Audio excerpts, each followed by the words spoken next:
Hey guys, we are on states of mind. So let's get right into it. Daniel Siegel states of mind as, quote, the total pattern of activations in the brain at a particular moment in time. States of mind allow the brain to achieve cohesion in functioning, unquote, according to him in 1999.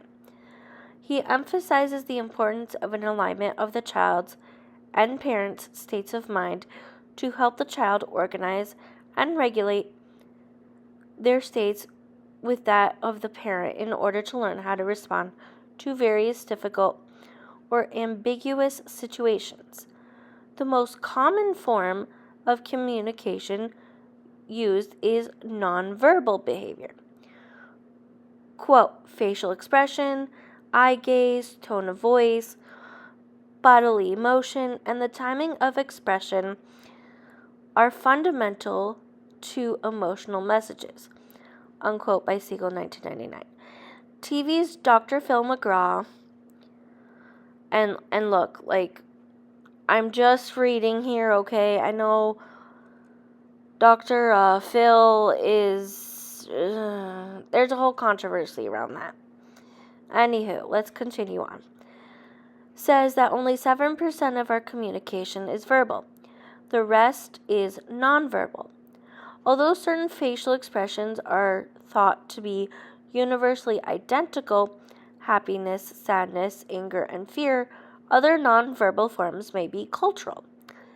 In any case, infants seem to have an easier time discerning their biological mother's expressions than anyone else's. This is born out of hundreds of accounts from adoptees in Reunion, who seem to have an easier time understanding the nonverbal language of their birth family members than their adoptive family members, even after having lived with the adoptive family for many years. Because of this lack of genetic mirroring that adoptees experience in their adoptive families, and the adoptive mother's ignorance about her child's loss issues, the regulation of a child's state of mind or limbic functioning may be difficult to achieve. A misreading of signals and the quote-unquote dance that the child and mother have to do to try to understand how to be with one another often cause confusion for both mother and child. This lack of knowing may result in fearful states of mind in both of them.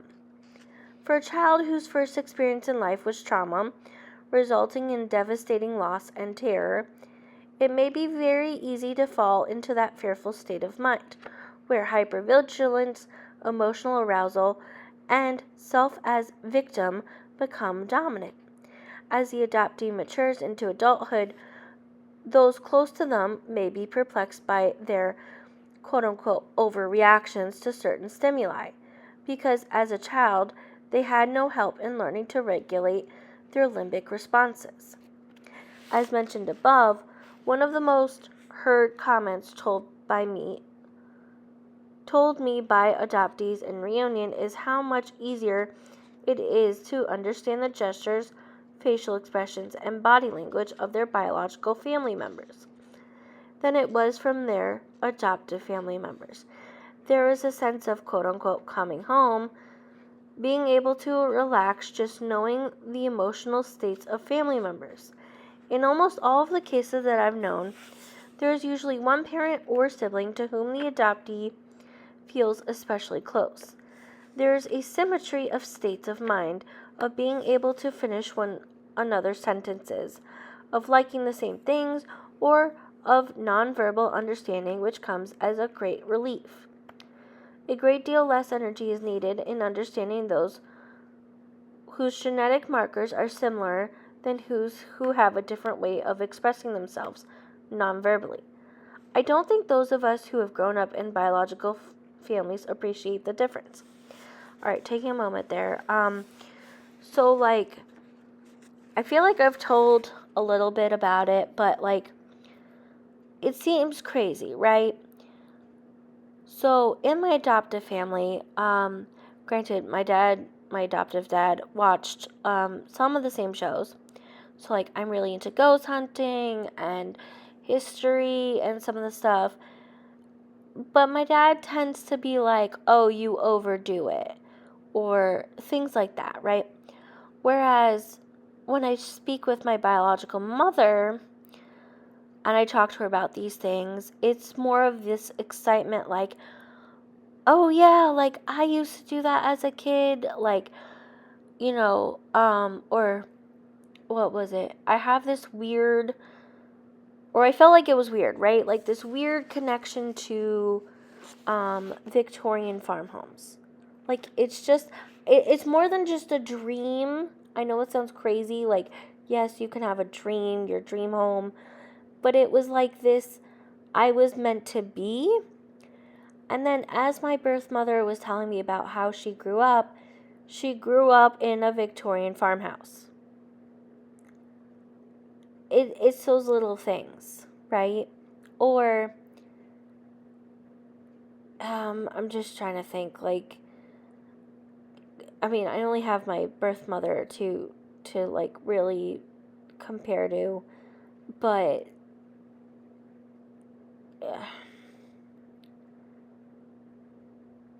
there's like this now. Oh yeah, here. So my adoptive mom was always saying how creative I am and how she's jealous of my talent and things like that. Whereas like in my biological family, on my mother's side at least, everyone is very creative, right? Or like, I went to culinary for pastry and chocolate, and I love, decorating cakes and cookies and stuff like that. And it's something that my biological mother did.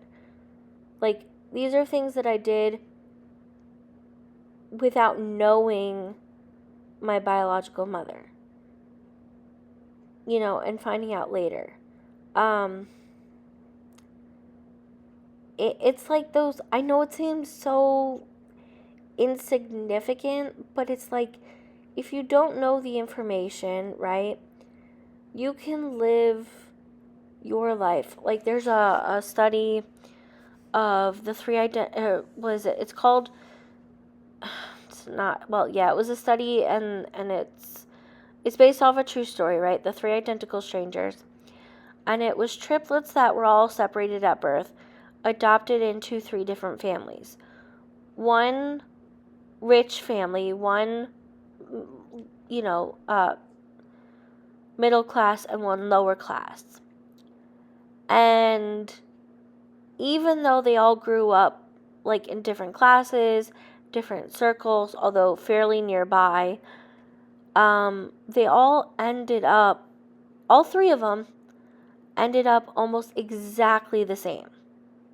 Like those little things. So, we could talk about nature versus nurture all you want, but in the end of the day, nature is going to win. Like, there's no doubt about it. Anyway, let's continue on. How important is this? When one considers that a state of mind demonstrates one's perceptions, memories, thoughts, feelings, attitudes, and beliefs, and that those elements determine the ways in which we behave and interact with others, it becomes very clear that our state of mind is very important. What are the beliefs, perceptions, and attitudes of a person who has experienced loss at the beginning of life? Is it any wonder that there is a sense of helplessness, rejection, shame, despair, and danger? It is noted that children who are neglected or abandoned are especially sensitive to any perceived lack of interest on the part of another individual. Does this feel familiar to adoptees who want to bolt from relationships in which the other person may signal just a wee bit of disappointment or rejection?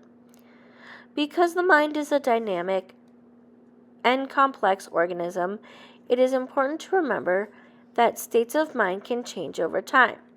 We are constantly responding to both internal constraints and to external signals from the environment in order to overcome the powerful control the early experience has on one's state of mind.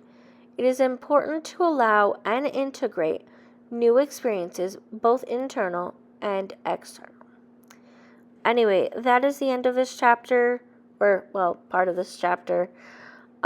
We will be back tomorrow for the importance of self-regulation.